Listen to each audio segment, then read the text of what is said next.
Hello, everyone. I'm Tim. This PCBSync. A lot of people get confused by S11 and S21 when they first start learning RF.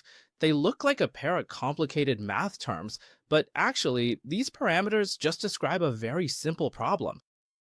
The signal starts from here, so what happens next? Let's look directly at the simulation results. Let's change the impedance here. It's currently 1K, and we'll change it to 10K. Pay close attention to the waveform and you'll notice something. The signal doesn't just travel forward. Some of the energy actually starts to come back. In other words, not all of the energy successfully reaches the endpoint. Part of it gets reflected back.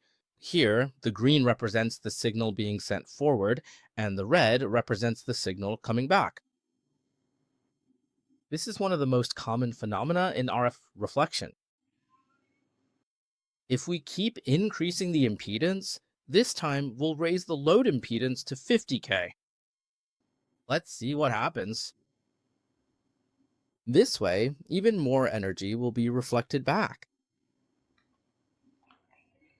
The reflected signal becomes more and more obvious, while the energy traveling forward gets less and less.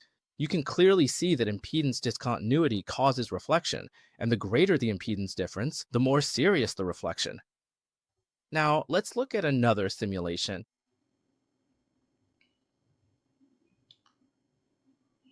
Hold on a moment.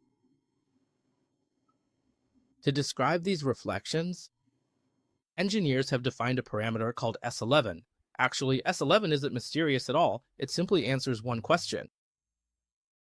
How much energy is reflected back? The greater the reflection, the worse the S11, the smaller the reflection, the better it is. That's the basic meaning of S11. So let's look at this through a simulation. If my transmitter side is 50 ohms, the transmission line is 50 ohms, and the load is also 50 ohms. So what we see here is an ideal transmission state. There's no reflection at all. The green signal goes through, and there's no red signal coming back. Now, as the impedance mismatch below gradually increases, the reflections become more and more severe. We can see that in the last group, multiple reflections occur. When our S11 is at minus 5 decibels, that means there's a lot of reflection. Basically, it's the situation at the very bottom here. When S11 is at minus 10 decibels, there's only a small amount of reflection, like in this situation below. And when S11 is negative infinity, that's the ideal state. There's no reflection at all. There's also a spot here that's really easy to get wrong. For S11, the more negative the number, the better, because that means there's less and less reflection. Next, let's take a look at another phenomenon. Reflection? Actually, it doesn't just happen once. Like the one at the very bottom just now, it keeps bouncing back and forth, propagating repeatedly, and eventually forms fixed wave crests and troughs. This is what's called a standing wave. In this diagram, it's even more obvious. You'll see the green and red colors alternate and get darker. When they get darker, that's actually the result of the waveforms stacking on top of each other. Wave crests and troughs. Many engineers have heard of VSWR. In fact, VSWR is directly related to the phenomenon we're seeing here, but that's a topic worth discussing separately.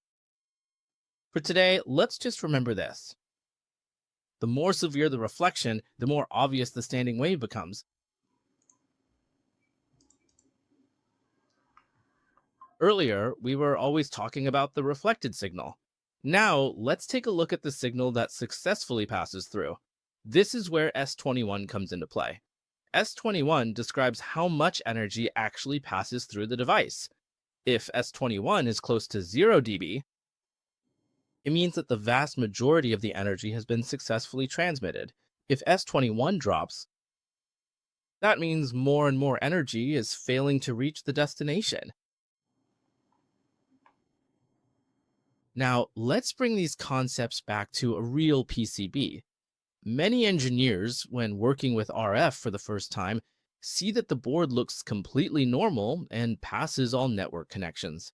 Everything seems connected properly, but once you start testing with a VNA, it starts to teach you that changes in the reference plane and impedances can occur, leading to increased reflection. S11 gets worse and transmission drops. Problems with S21 getting worse often arise just like this. To sum up, if you only remember one thing, please remember this diagram. Part of the signal is reflected back. That's S11. Another part of the signal successfully passes through. That's S21. The remaining part becomes lost and eventually disappears.